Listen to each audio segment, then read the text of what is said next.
So first off, good afternoon, good morning to everyone, wherever you are. A very, very warm welcome to you all. It is fantastic to have you here joining us. My name is Jo. I'm going to be your partner, your facilitator for the next 60 minutes or so.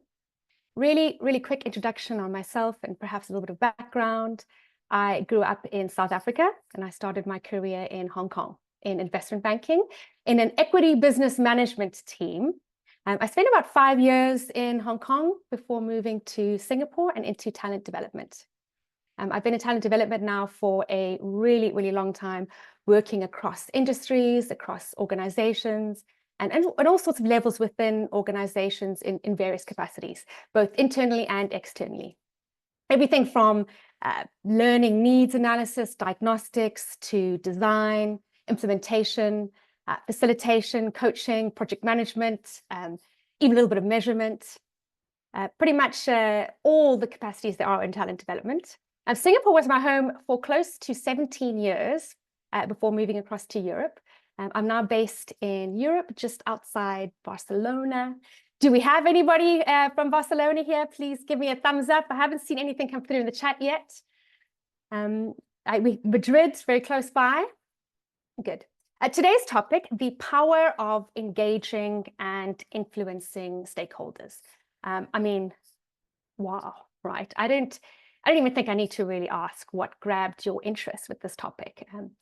Not only understanding how to engage and influence, but really actively harnessing and cultivating the power of engaging and influencing will differentiate you. We all know that. It is a very valuable skill. And I do believe a skill that can be learned by anyone. For those of you who are not familiar with Arcadia, we consult and provide solutions for talent development needs. We specialize in sustainable behavioral and cultural change. We work in 3 disciplines: anthropology, psychology, and neuroscience. And what we do is we squish these 3 disciplines together to give you easily implementable, practical and sustainable tools, framework strategies. Our focus is really on shifting existing patterns of behavior, the ones that are not working for you, that are not aligned with your objectives, and replacing them with more productive behaviors, mindsets, beliefs, habits.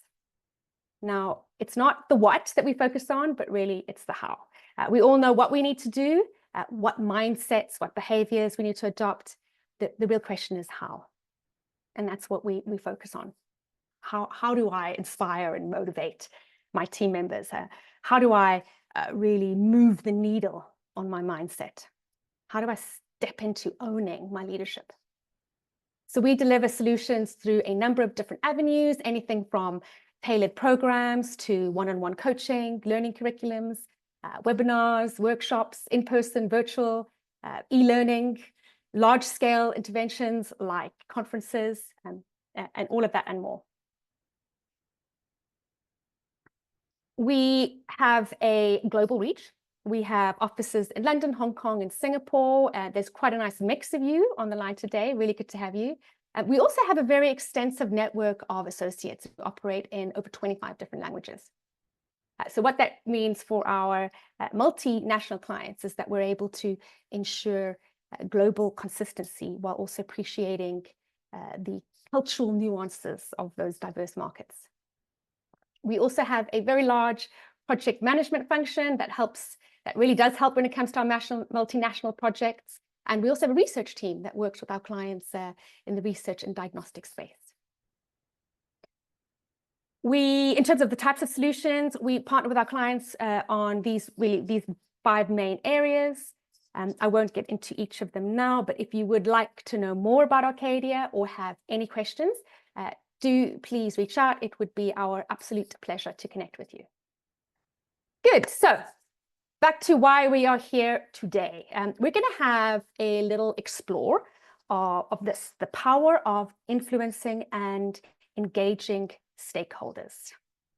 Before we get into things, a story about this gentleman. Now, anybody know who this is? Pop it into the chat. I did think that Perhaps a more appropriate question would be, anybody not know who this is? But I have come to understand that this is not a familiar face to the younger generation. But yes, that is John Lennon of the Beatles. So in November 1966, John Lennon was invited to the Indica Art Gallery in London to see an exhibition of an up-and-coming artist. Now, it turns out that he wasn't that interested when he first arrived because apparently he saw a number of art pieces with really, really huge price tags. But then he came across the exhibit that you can see up there on the slide. And this exhibit in particular stood out. It was a shaky ladder with a magnifying glass and a sort of a thing up there on the ceiling. And so what gallery visitors had to do was to climb up the shaky ladder, and then once they're at the top, had to look through that magnifying glass at a small area on the ceiling where a small, tiny word was written in barely perceptible letters. And so the story goes that when John Lennon climbed the ladder, looked through that magnifying glass, and saw the word, the small, simple word, it struck him with so much force that he began to fall emotionally for the artist at that very moment. Any idea who the artist was?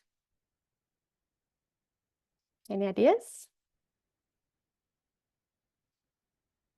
And that artist was Yoko Ono. Any idea what the word was that was written up there on the ceiling? Any idea? No, not imagine, not influence, not love. The word was yes, right? Just that three-letter word, yes. So for John Lennon, it was the healing power of this word that resonated with him, I think, particularly in the backdrop and the context of a very dangerous, unstable world at the time. Now, we can all recognize the enormous impact that yes can bring us. Yes allows relationships to blossom. It provides encouragement to learn and explore. Yes can mean a green light for your projects, opportunities confirmed. Yes gives us permission. But just because that word is a simple one doesn't mean that it's easy to get. No is everywhere, right? No, you can't. No, you can't get those resources. No, you don't get a green light. No, you can't have that. No is everywhere, all around us. Yes, completely different case. Yes, I will give you my attention. Yes, I will give you my focus. Yes, I will listen to your thoughts, your ideas, your recommendations, or yes, I will follow and support you. Much harder, right? And when it comes to what we're going to be talking about today, I like to think about today's topic, really, the power of influencing and engaging stakeholders goes to the heart of really inspiring others, to be open, to be generous, to say yes when it matters most, to get that yes even when you don't have the authority. That's what today's session is going to be about. The intention is to explore ways of getting that yes, to give you a few easily implementable tools and strategies that you can deploy immediately, so that you can just start hearing that word a lot more in your professional life and also your personal life. Everything we're going to cover today comes from experts, thought leaders, practitioners. I'm sure you can appreciate that the topic is huge. We're not even going to be scratching the surface in the next hour. If you would like to know anything more about anything that I cover, I will happily point you in the right direction. Right. Before we get into any strategies, I would like to know a little bit more about your current realities. And I have two questions for you. First, I invite you to have a think about your current reality. Think about your stakeholders. What are these scenarios where you would like to exert greater influence? Have a think. I would love to hear them. Please put them in the chat. I'm sure you all have multiple scenarios, but what I'm going to invite you to do is really choose perhaps 1, 2, or 3 key scenarios and keep those in mind as we move through the session.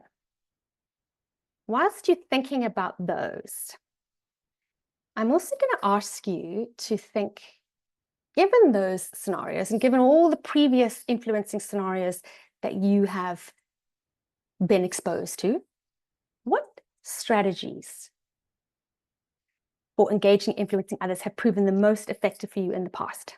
Have a think about what's working, what has worked for you, what doesn't work for you. What strategies for engaging have you deployed in the past that you know, yep, that works well? If you can please pop those into the chats. I've got some great responses here, a couple personal ones. Awesome. Convincing key stakeholders become sponsors. Thank you. Presenting financial analysis. Convincing execs to do things. Yeah, nice. Strategies that have worked, I can see coming up here, having informal conversations, absolutely. Presenting solutions rather than focusing on the problems. Nice, good. Keep those strategies coming in. Some really awesome things. And I think the things that you do to engage and influence that are working, absolutely keep doing those. What I'm going to attempt to do now is consolidate these that you've put through and put a little bit of structure to this. Our approach to influencing and engaging stakeholders is centered on a structured 3-part framework, a meta model that really serves to guide us through the essential stages of building impactful relationships and driving action. First step, when faced with an engagement and influencing need, is to understand the landscape. Spend some time analyzing your stakeholders, know who they are and what they value. Identify who's involved, who's missing, where each stakeholder stands, who is on the chessboard and where they are. Do you have a strategy piece? Where do they sit? Who else could be brought in? So that first step, analyze, is all about understanding the landscape. Second part, once you've mapped out your stakeholder landscape, the next step is to create alignment. Bridge the gap between you and your stakeholders. And this means building rapport, actively listening, finding common ground. It's about connecting the dots between various interests and just bringing your stakeholders closer to a shared objective. And then finally, activate your stakeholders, move them to action, motivating and persuading them to take action, persuade them to do things to forward a cause, a business outcome. Activating is about motivating and persuading people.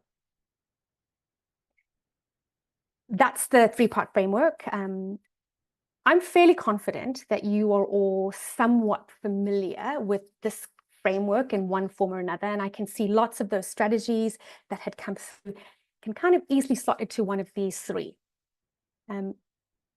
My question to you, though, is, given those 3 elements, which one do you think is the most difficult or is the most challenging for you? Is it analyze, align, or activate? Which one in your mind is the most difficult? Pop it into the chat. Okay. Align is the winner so far. Activate, yeah? Yeah. So here's the thing with those 3 areas. You need all 3, and you need all 3 in that particular order. If you don't do analyzing or creating alignment, then activating can be very difficult. You might not spend the same amount of time with each, but you do need to spend time on each. I mean, you can imagine someone who doesn't do a lot of analysis or alignment and then tries to move straight into the activation. It's like a bull in a china shop, right? You can also imagine that lots of people spend time analyzing, but they don't spend enough time on the alignment, and then almost 0 on the activate. So nothing changes. Or if you go straight to the alignment without enough time spent on analyzing, then how effective is your alignment strategy likely to be? So the power of influencing and engaging stakeholders is about doing all three.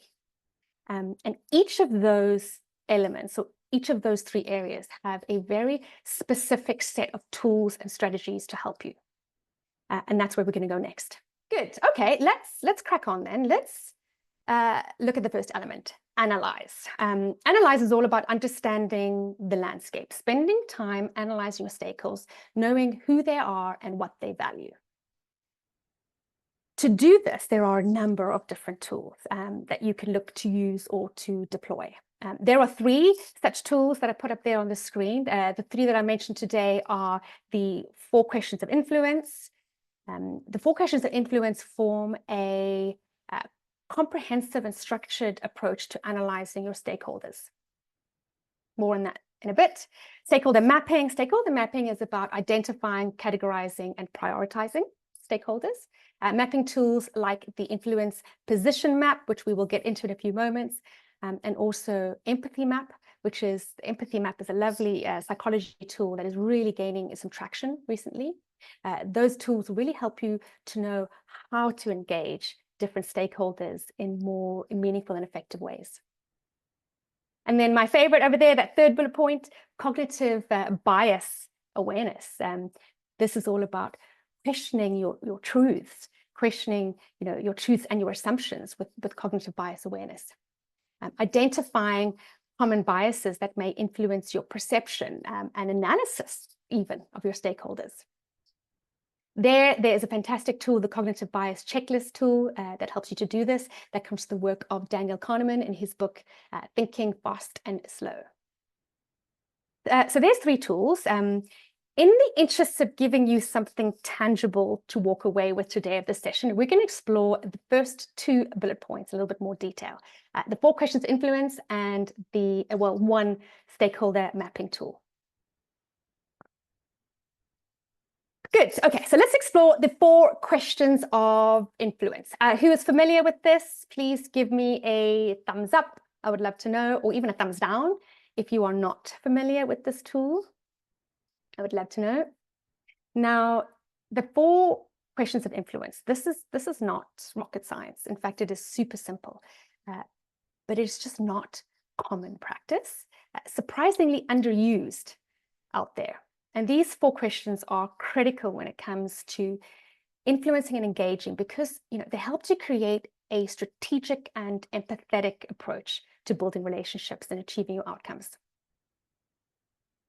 So what are those 4 questions? Well, first question is, what do you want? That's the first question. Now, sit with this question for a little bit longer than what you normally would. Right? Clarifying your own goals may seem simple, but what really are your goals? Do you have clarity on exactly what your goals are? Because what this will mean is you will be able to approach your stakeholders with a much clearer purpose. Without knowing what you aim to achieve, your engagement and influence strategy is likely to be unfocused, and you may not even communicate your needs effectively. So that's the first question. What do you want? Second question, what can they do? Understanding the power, the resources, and influence that your stakeholders have allows you to tailor your requests appropriately. Recognizing their capacity to contribute helps ensure that you're making realistic and strategic asks that align with their capabilities. So what can they do? Third question, what's important to them? Knowing the priorities of your stakeholders helps you align your objectives with theirs. So this makes it much easier to position your ask, your proposal, your idea. And by positioning in a way that really resonates with their needs, increasing your chances of getting that yes. That's the third question. And the fourth question, how do they prefer to communicate and engage? Adapting to your stakeholders' preferred way of engaging and their communication style builds rapport. It means your message is more likely to be received clearly and will land. Miscommunication, misunderstanding is everywhere, and this can lead to resistance or disengagement. So matching your stakeholder style helps keep conversations smooth and productive. That's the 4 questions of influence. If given the right amount of consideration, the right amount of time, these 4 questions will allow you to create a thoughtful and strategic engagement and influence plan that considers both your needs and also the needs of your stakeholders. Really looking at maximizing the potential of getting that yes, for positive engagement. Now, again, not anything crazy, but underused, right? Not really properly explored out there in our experience, and sometimes riddled with assumptions and lack of clarity. The 4 questions of influence as an analyze your stakeholder tool.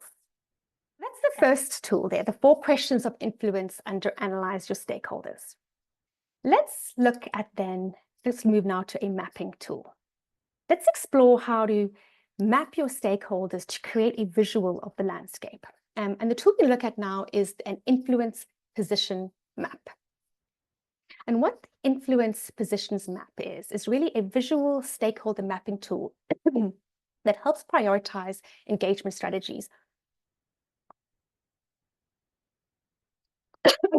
That helps prioritize engagement strategies based on your stakeholders' power and interest levels. The vertical axis, there we go, is on the vertical axis, we have the level of influence that a stakeholder map has over the project outcome goal, their able and willingness to act. Horizontal axis over there is we have their position, the degree or concern or alignment with the project outcome goal objective. And what this map does is given those 2 axes will help you to categorize your stakeholders into one of 6 boxes. And with that categorization, it will help to inform your influencing and engagement strategies. First up, we have top left, what we call a nemesis. A very important type of stakeholder. They have the ability to act, high influence, but against your idea. And sometimes when we think of a nemesis, we think of them as negative. And occasionally, absolutely, there may be some ill will between you. But often, this is not the case. Sometimes the nemesis can be considered the contrarian, and they're forcing us to consider those tough questions that we may not have yet considered. Or maybe your nemesis may be in a time or space where they have competing priorities. And perhaps at another time or space, they would be much more willing to rally for you. So understanding the why behind your nemesis's stance is a good thing. And ask yourself, what can you learn from the nemesis? So the strategy here is with these types of stakeholders is to engage and consult selectively to keep them satisfied.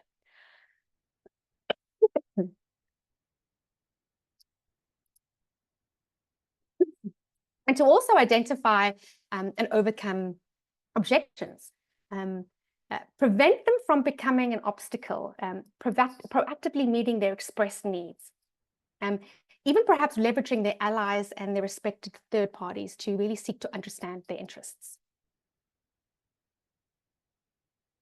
That's nemesis.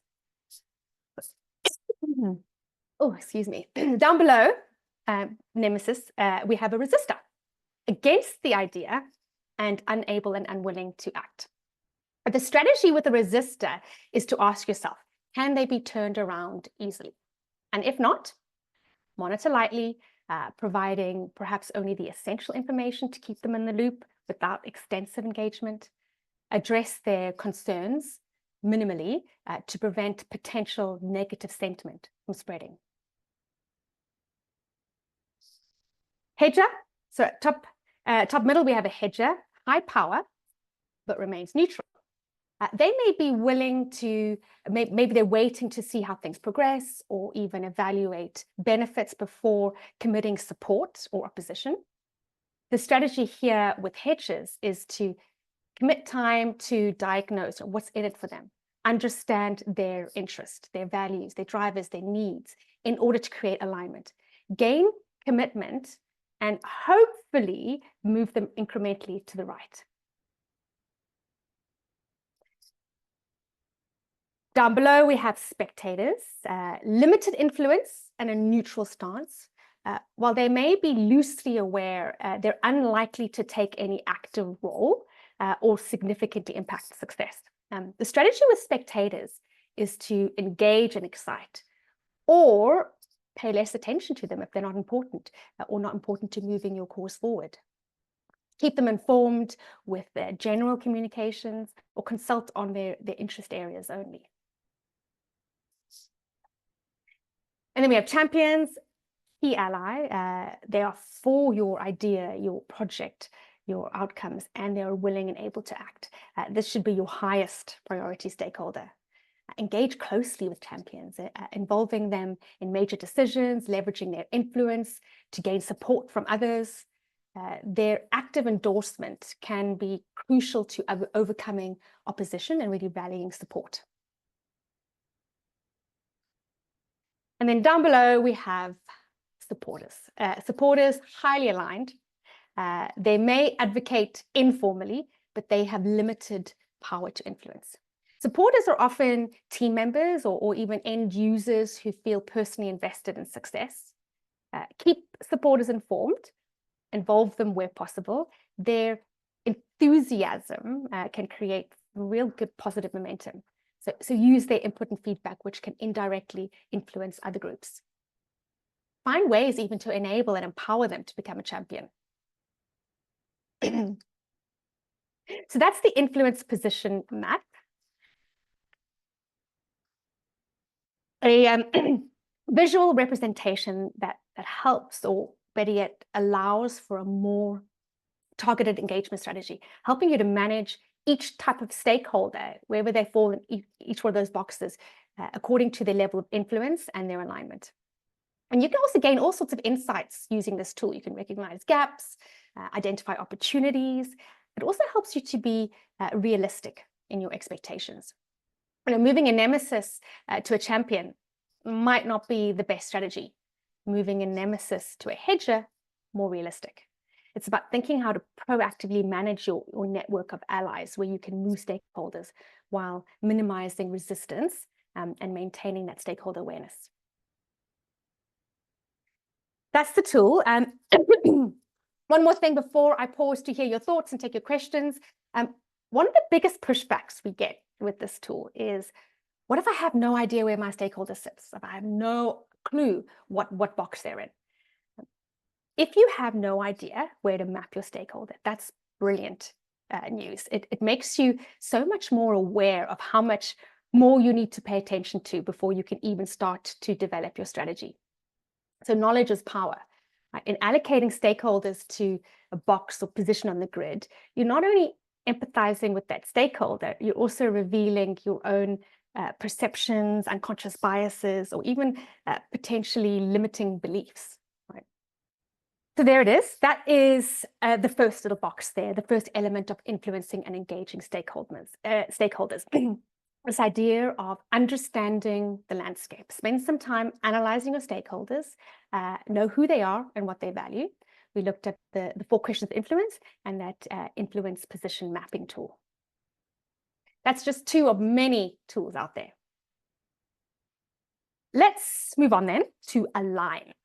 Align is all about, once you've mapped your stakeholder landscape, the next step is to create alignment, bridge the gap between you and your stakeholders. Some ways of doing this, and there are many ways, is to understand what's driving your stakeholders. What are their values, their motivators, their needs? Bridging the gap by building rapport. Building rapport really involves emotional intelligence, cultural intelligence, actively listening to find common ground, connect the dots. And then there's trust, building trust. Trust is a very big word, right? Huge. What I would like to do now is spend a little bit of time on the concepts of that first one there, that values, motivators, and needs. As human beings, right, when it comes to making decisions, big or small, there are usually a few core elements that are guiding or driving our decision making. And they are our values, motivators, and needs, kind of like our internal compass. And this internal compass is influenced by a mix of rational, emotional, and sometimes cultural or political drivers. Rational drivers appeal to our logical side. They're based on facts, data, outcomes. When you're analyzing or looking to make a decision and looking at the rational aspects, you're looking at things like costs, benefits, potential risks. Rational drivers are important because they help make sure that our decisions are grounded and are practical. But those are not the only drivers. Emotional drivers, on the other hand, tap into our feelings, our desires, our personal connections.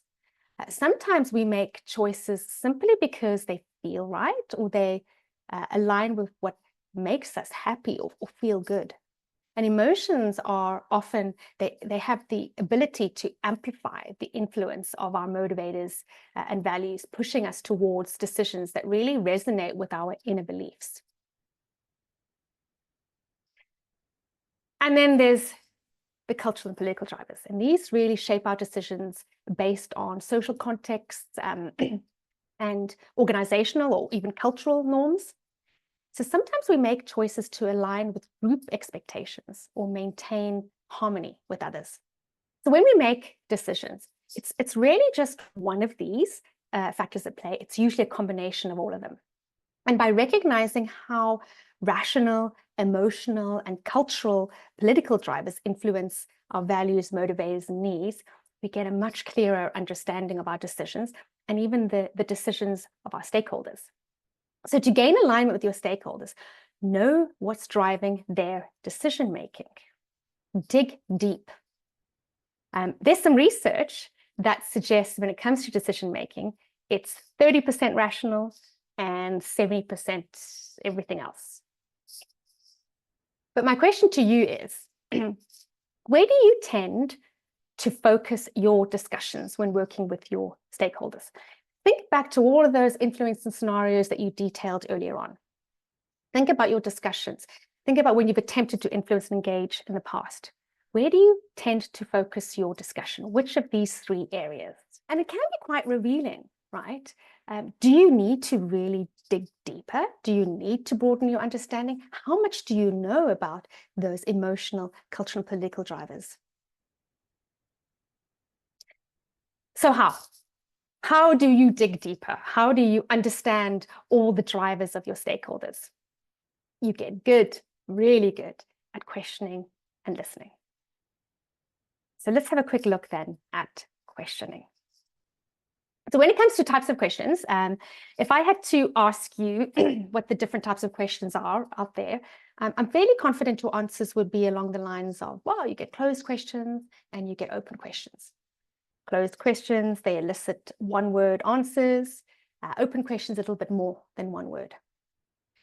Open questions are often thought of as the what, which, why, how, where types of questions. Open questions, fantastic. But what I would like to look at is something called follow-up questions. So follow-up questioning techniques involve asking additional questions, clarifying, understanding, probing, really going deep. Really, really powerful follow-up questions. There are a few follow-up questioning techniques out there. My favorite technique is called the Islands of Interest technique. I use this one all the time, professionally and also a lot at home with my kids. Anybody heard of this technique? Maybe you've heard of it from a different name, but how it goes like this. You start with a what question, then follow with a which question, and finally a why question. So it's almost like this funneling questioning technique. But let me demonstrate to you how this works. So if I can please have a volunteer, let me know if you'd like to volunteer, pop it into the chat. Okay, so how it goes like this. I'm going to start off with a what question. So Jess, what are some of the things you like to do in your free time? I like to watch movies, travel, and read books. Anything else? hike, and play with my dog. Anything else? Um, Go on our boat, swim, golf. Cool. Awesome. Okay. Which of those would you say is your most favorite thing to do? Probably travel. Travel. Okay. So tell me more about why travel is your favorite thing to do. I think it's because you get to I'll, experience. I'll cut you off there, Jess. Thank you so much. What it looks like is this. You start off with the what question.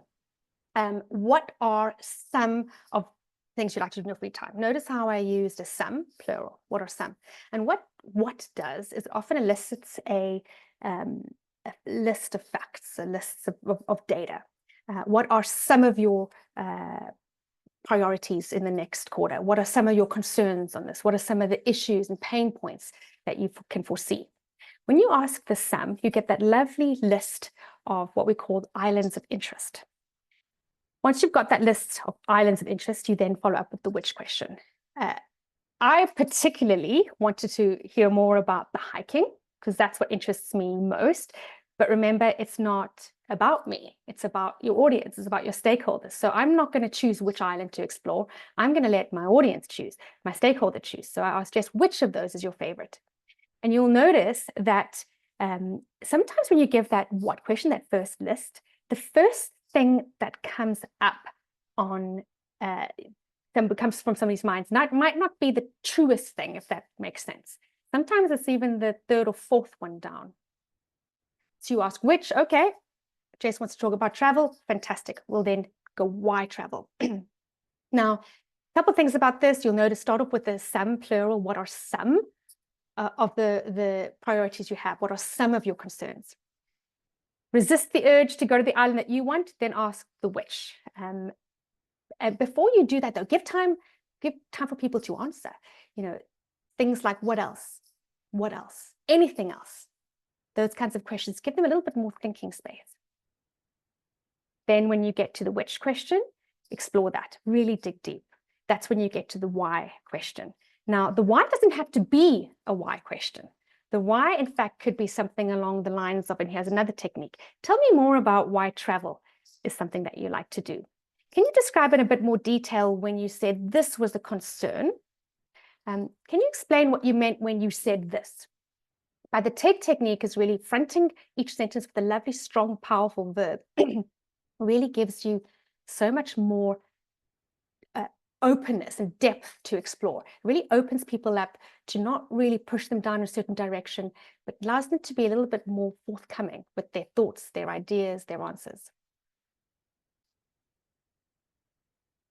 One more thing I will say, it's that why down there. That why part is really where the emotional and cultural drivers start to show. So you want to spend time getting down to that why. Now, all the little other islands that you've got, I mean, I've got a huge list over here. You can explore in the same conversation, or you can explore in future conversations. Make sure that you can even, make sure you write them down, document them, the usual kind of thing. So understanding your stakeholders' values, motivators, and needs is about getting really, really good at questioning.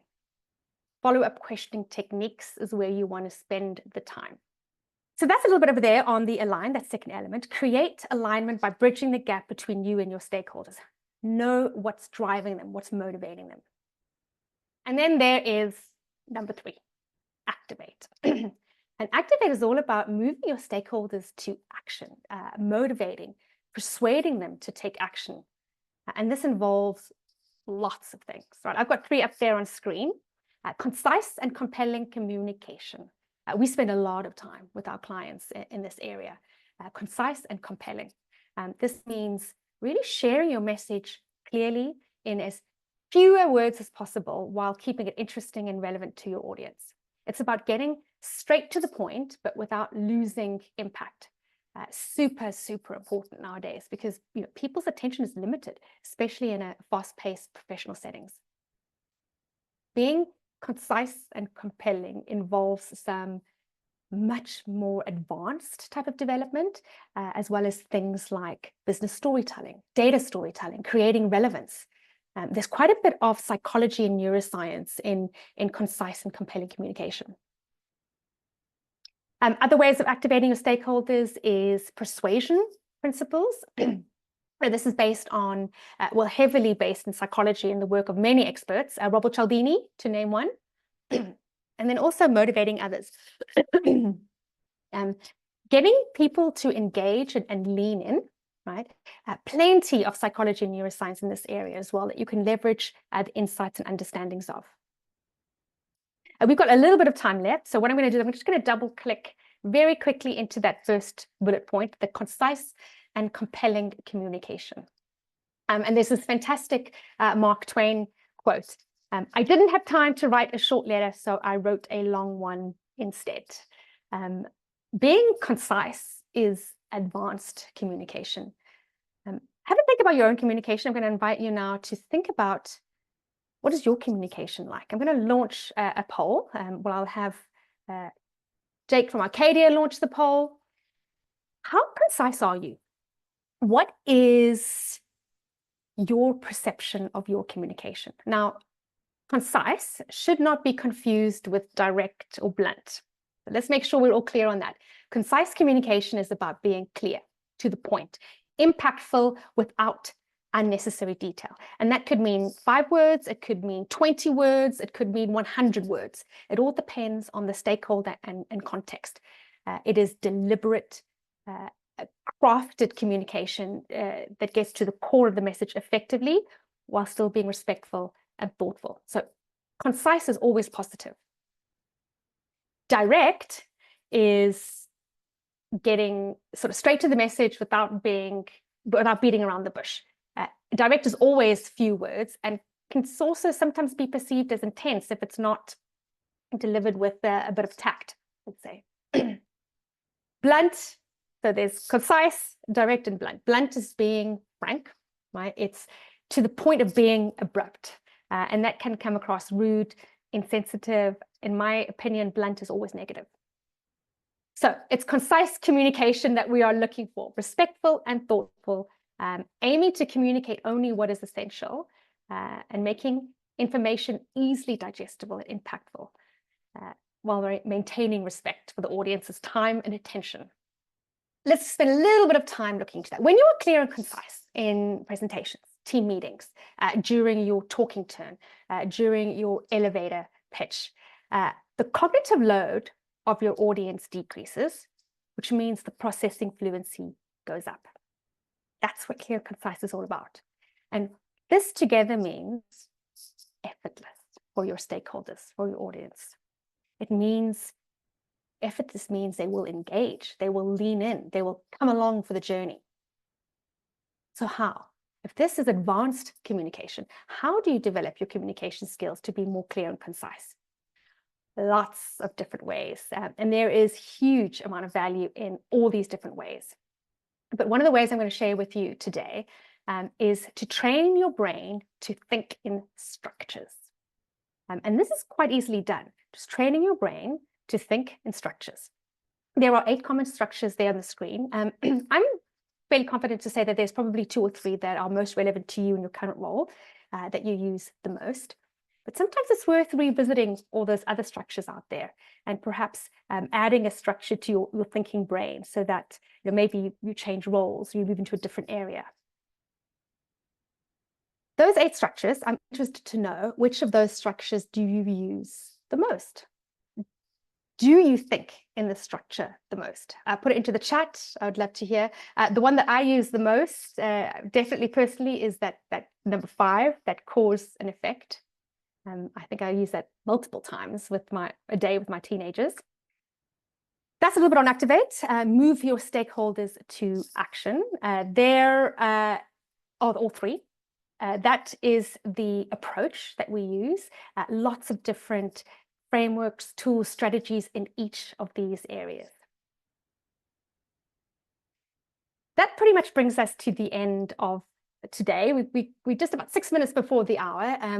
A little bit too short a time today, really looking at the power of getting that yes, how to be more strategic and influencing and engaging your stakeholders. Some food for thought for you, a little bit around our Arcadia approach. Okay, so your question there coming through. I think that sometimes the person that's your nemesis can become your biggest champion. Eventually, absolutely, right? That is the ideal. If you've got a nemesis with high power, and they can move on to becoming your biggest champion? Absolutely. And if we go back to this idea of a nemesis, and I'll just pop it back up there on the screen. Your nemesis, you know, we often think of them as negative, but they can help you to really consider some of those tough questions that you might not have considered, that might have been blind spots for you. And that's the real value in those nemesis, in a nemesis. If you can spend time with them, really starting to understand what is it that they're against. Is it just because they've got competing priorities, another time and space they would be willing to rally for you? Or is there something deeper? And what your nemesis will do is will reveal things to you that you might not already have been aware of. That's the power of the nemesis. And if you can start to address those concerns, address the objections, be able to identify them and overcome them, essentially what you can do is start to move that nemesis across. And that's exactly what you want. Move a nemesis to a hedger and ultimately hedger to champion. Important stakeholders, nemesis, and I think absolutely that I would say your nemesis and your champion. Those are your two highest priority stakeholders. I'm going to say thanks so much for joining, for spending an hour with me. I invite you to connect with me, to connect with Arcadia. There is a QR code up there to help you to do so. Please feel free to reach out. It would be our pleasure to chat to you and to learn more about your needs.